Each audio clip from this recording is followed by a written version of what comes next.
Hello दोस्तों, आज है 20 मई 2021 और आज की इस करंट अफेयर्स की वीडियो में जितने भी इंपॉर्टेंट क्वेश्चन शामिल किए गए हैं उन सारे क्वेश्चंस को एक एक डिस्कस करेंगे। साथ में उससे रिलेटेड फैक्ट्स को भी डिस्कस करेंगे। आप इस वीडियो का पीडीएफ नीचे दिए गए डाउनलोड लिंक से डाउनलोड कर सकते हैं या टेलीग्राम पे जाकर आप इस वीडियो का पीडीएफ डाउनलोड कर सकते हैं और टेलीग्राम पे आपको पुराने वीडियो के पीडीएफ भी मिल जाएंगे जिसका लिंक नीचे दिया गया है। तो इस वीडियो को अंत तक ध्यान से देखिए। तो चलिए शुरू करते हैं। इस देश ने भारत के द्वारा खोजी गई फरजाद बी गैस फील्ड समझौता को रद्द किया है। फरजाद बी गैस फील्ड समझौता किसने रद्द किया है? ईरान। तो इस क्वेश्चन का आंसर हो गया ईरान। दोस्तों, ईरान के इस गैस फील्ड की खोज भारतीय कंपनी ओएनजीसी विदेश लिमिटेड के द्वारा की गई थी और ओएनजीसी विदेश लिमिटेड जो है वो ओएनजीसी की एक इकाई है जो विदेशों में गैस, तेल क्षेत्रों आदि का पता लगाती है। यह गैस फील्ड ईरान के फारस की खाड़ी में स्थित है तथा इसमें 23,000 अरब घनफुट गैस का भंडार होने का अनुमान है। और जैसा कि आपको याद होगा कि ओएनजीसी विदेश लिमिटेड ने 2008 में फारस की खाड़ी में स्थित अपतटीय ब्लॉक में इस बड़े गैस क्षेत्र की खोज की थी। यह है ईरान और ईरान की जो स्थिति है वो पश्चिम एशिया में है और पश्चिम एशिया में यह जो देश है वो तुर्कमेनिस्तान, अफ़गानिस्तान, पाकिस्तान, इराक, तुर्की, आर्मेनिया और अज़रबैजान देशों के साथ सीमा साझा करता है। ईरान साथ में कैस्पियन सागर, फारस की खाड़ी और ओमान की खाड़ी के साथ भी सीमा साझा करता है। यहाँ पे फारस की खाड़ी की बात हो रही है तो फारस की खाड़ी की स्थिति ये है और यह ईरान और अरब प्रायद्वीप तक फैला हुआ है। फारस की खाड़ी जो है वो पश्चिम एशिया में हिंद महासागर का एक विस्तार भी माना जाता है और दुनिया भर के मुल्कों के मालवाहक जो जहाज़ हैं वो समुद्र मार्ग के जरिए फारस की खाड़ी से होकर ही खाड़ी देशों तक पहुंचते हैं। और ये फारस की जो खाड़ी है वो रणनीतिक हिसाब से काफ़ी महत्वपूर्ण भी है क्योंकि यहाँ पर काफ़ी मात्रा में तेल के भंडार हैं और साथ में गैस के भी भंडार हैं। सऊदी अरब और ईरान के बीच हमेशा से इस फारस की खाड़ी का विवाद चलता आया है और सऊदी अरब इसे अरब की खाड़ी मानता है लेकिन ईरान जो है इसे फारस की खाड़ी कहता है और वो यह बताता है कि उसका ये ऐतिहासिक प्रमाण है और इससे वो संबंधित भी है।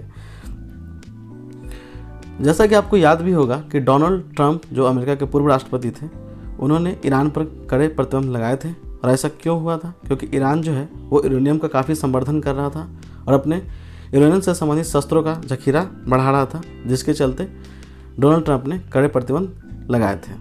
और इस कड़े आर्थिक प्रतिबंधों के कारण भारत का भी काफ़ी नुकसान हुआ था क्योंकि भारत का तेल का सबसे ज़्यादा जो आयात है वो ईरान से ही हो रहा था और कड़े प्रतिबंधों के कारण ईरान से तेल का आयात काफ़ी घट गया था। ईरान की जो राजधानी है वो तेहरान है और इसकी मुद्रा ईरानी रियाल है और ईरान के जो राष्ट्रपति हैं वो हसन रूहानी हैं। आइए अन ऑप्शंस को देखते हैं। इराक की बात करते हैं तो इराक के जो प्रधानमंत्री हैं मुस्तफ़ा अल कादेमी हैं और राष्ट्रपति बरहम सालेह हैं। सऊदी अरब से करंट रिलेट करते हैं तो सऊदी अरब ने हाल ही में सशस्त्र बलों में महिलाओं को प्रवेश होने की अनुमति दी है और 15वां G20 शिखर सम्मेलन सऊदी अरब की अध्यक्षता में आयोजित किया गया था। नेट जीरो प्रोड्यूसर्स में शामिल होने वाला देश जो है वो सऊदी अरब ही है। नेक्स्ट क्वेश्चन, विश्व बैंक ने किस देश को कोविड-19 टीकाकरण के लिए 80.5 करोड़ मिलियन डॉलर देने की घोषणा की है? 80.5 करोड़ मिलियन डॉलर विश्व बैंक ने किसे दिया है? तो श्रीलंका। इस क्वेश्चन का आंसर हो गया श्रीलंका। तो अच्छा, ये है श्रीलंका और श्रीलंका की राजधानी जो है वो जयवर्धनेपुरा कोट है।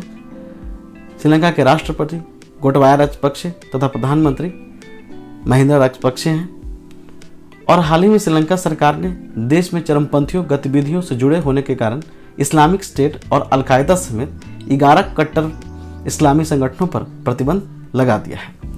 श्रीलंका की वायुसेना के द्वारा हाल ही में 70वीं वर्षगांठ मनाया गया है जिसमें भारत की वायुसेना के कुछ विमान भी इस समारोह में शामिल हुए थे। और श्रीलंका और भारत के बीच में होने वाला वार्षिक युद्धाभ्यास का नाम है स्लिनेक्स, जिसे हर वर्ष आयोजित किया जाता है। आइए अन्य ऑप्शंस को देखते हैं। बांग्लादेश के बारे में जानते हैं। तो बांग्लादेश का रूपपुर परमाणु ऊर्जा संयंत्र जो है वो भारत और बांग्लादेश के बीच एक समझौता हुआ है इस संयंत्र के लिए, और यह बांग्लादेश का पहला परमाणु ऊर्जा संयंत्र है।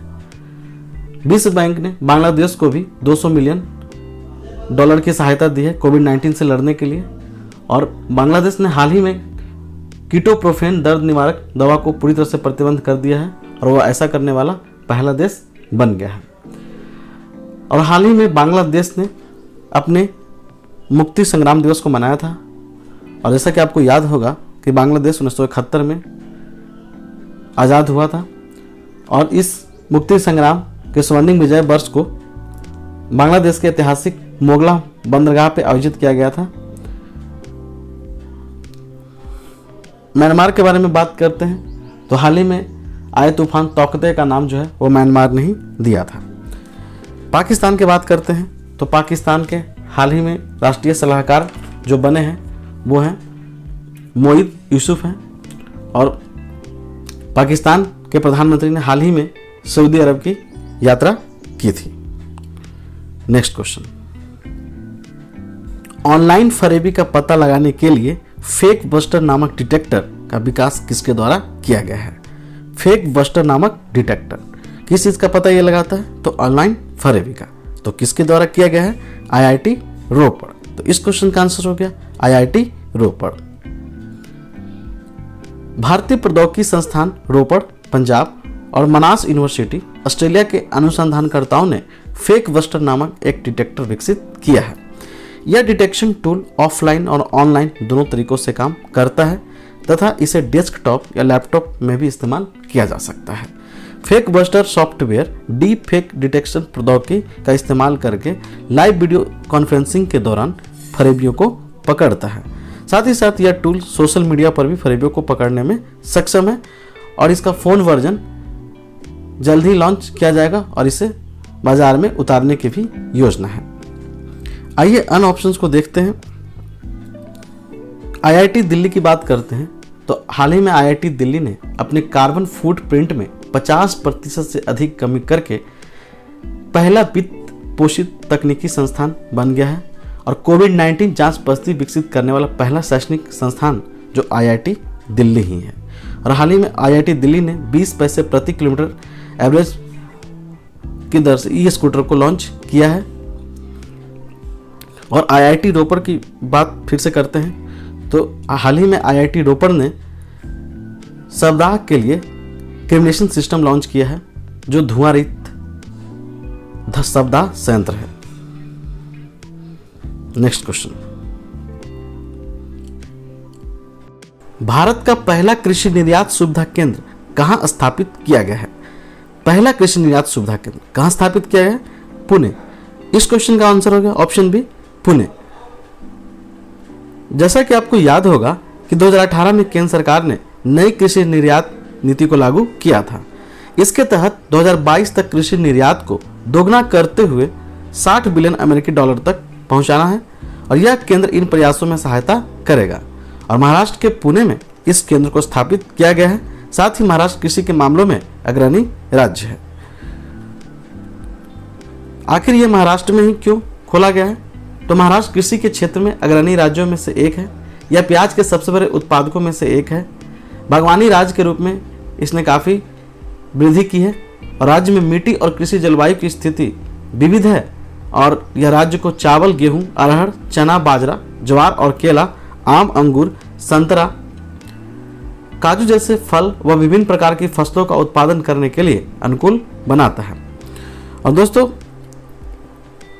महाराष्ट्र राज्य जो है वो दालों में अग्रणी उत्पादक राज्य है। यह दूसरा सबसे बड़ा मोटा अनाज उत्पादक राज्य है। यह सोयाबीन, गन्ना और कपास का दूसरा सबसे बड़ा उत्पादक भी है, और यह सूरजमुखी का तीसरा सबसे बड़ा उत्पादक राज्य है। महाराष्ट्र के मुख्यमंत्री श्री उद्धव ठाकरे हैं, और महाराष्ट्र के राज्यपाल भगत सिंह कोश्यारी हैं।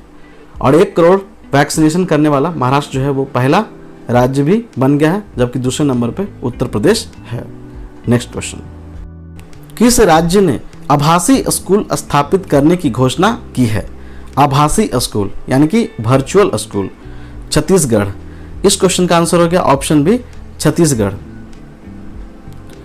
दोस्तों, हाल ही में छत्तीसगढ़ सरकार ने नेशनल इंफॉर्मेटिक्स सेंटर यानी कि NIC की सहायता से राज्य में आभासी स्कूल खोलने का निर्णय लिया है। यह है छत्तीसगढ़, और छत्तीसगढ़ की राजधानी जो है वो रायपुर है, और मुख्यमंत्री भूपेश बघेल हैं, राज्यपाल अनुसुईया उइके हैं।